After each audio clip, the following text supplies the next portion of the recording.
Are you stressed is a question I ask very commonly of my clients that come to me, the ones that approach me and they have dysfunctional health status. So for example, I've talked about clients I have who are dealing with things like PCOS, endometriosis, arthritis, asthma, and other situations that are similar. Also dysfunctions and diseases such as kidney disease. So chronic kidney disease is another one.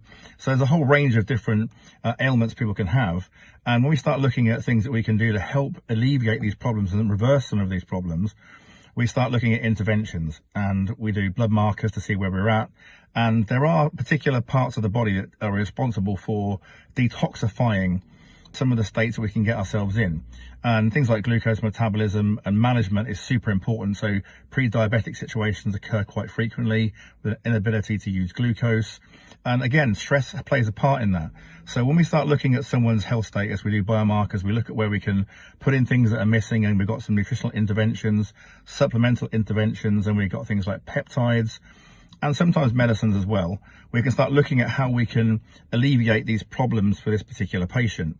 Now, one of the things that is super important that I focus on is the stress element I mentioned at the beginning, because if your body is burdened by stress, then the responses you're going to get from the interventions are going to be nowhere near as good as if you allow your body to breathe and to calm down. And we need to be in a parasympathetic state. That means parasympathetic means we're relaxed, we're calm, and we're growing. And your body can be in two places, and that's in protection, or it can be in growth. And we want to be in growth. Protection is great. We need to be in a place sometimes when we're challenged, like physically in the gym.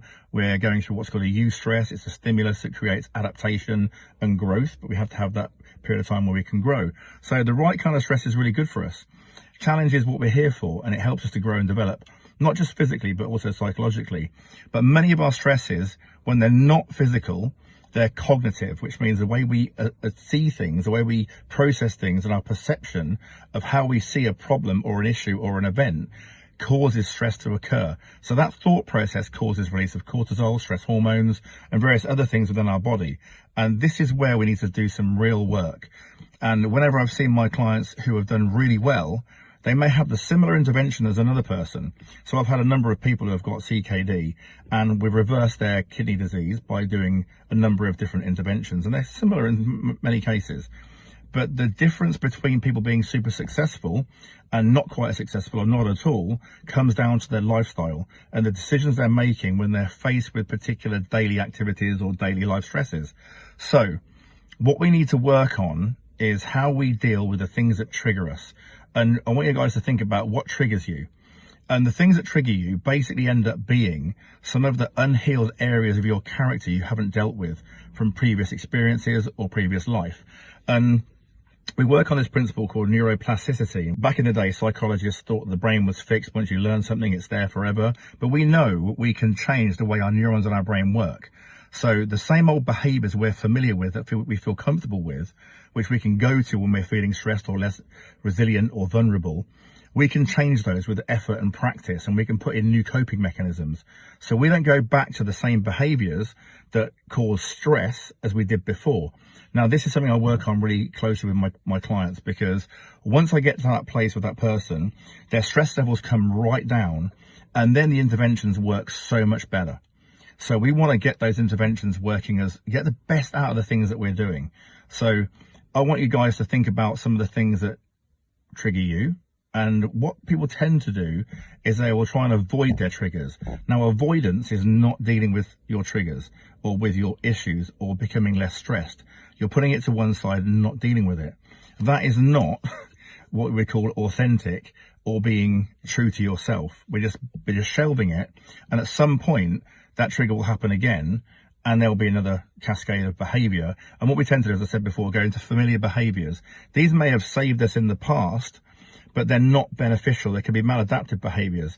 Now, we know very obvious ones are when we're in a blood place, people can drink, they can gamble, and they can become addictive. So we're not talking about addiction right now, but there are also ways we can get past that as well and develop new coping strategies for stress in itself. So yes, you have to go and get a job. Yes, you need to work, and the drive to work can be stressful and chaotic, but then how you perceive that, you can choose. So we can change that stuff. So what we're talking about now is how we can develop new neural pathways and grow the brain in a way that's going to reduce your stress levels, and therefore you can heal yourself. Now, there's a story that I will tell eventually about some of the things I've been through, and one of the key factors was learning how to deal with stress. So the things that were bothering me before no longer bother me. They're still there, but I have a different coping strategy and a mechanism to be able to deal with them. And this is what we're trying to achieve with the clients that I work with. And then the results are really, really cool. And if anybody's interested in things like cortisol release and how cortisol affects things like fat loss, because obesity in itself, fat gain becomes stressful because white fat, adipose tissue, is inflammatory, and that has a knock-on effect to things like digestion, glucose utilization. And when you're stressing in your mental capacities in cognitive thought, that also affects the way your gut works. So your brain-gut axis are very closely linked, and when they're not in sequence, or they're not working together, or they're opposing each other, we have dysfunction of digestion, and then everything becomes more chaotic, and then our organs try and take over. So if you're now trying to heal your kidneys and they're burdened with reducing or trying to get rid of toxic chemicals and waste products from metabolism and lots of stress, then we're not going to get to a great place very quickly. So I want you guys to think about stress, how to manage it, what you do currently, and if there's any way we can help you develop your stress coping mechanisms better, please DM us and we'll get in touch and we can talk about the interventions we can put in place to help you.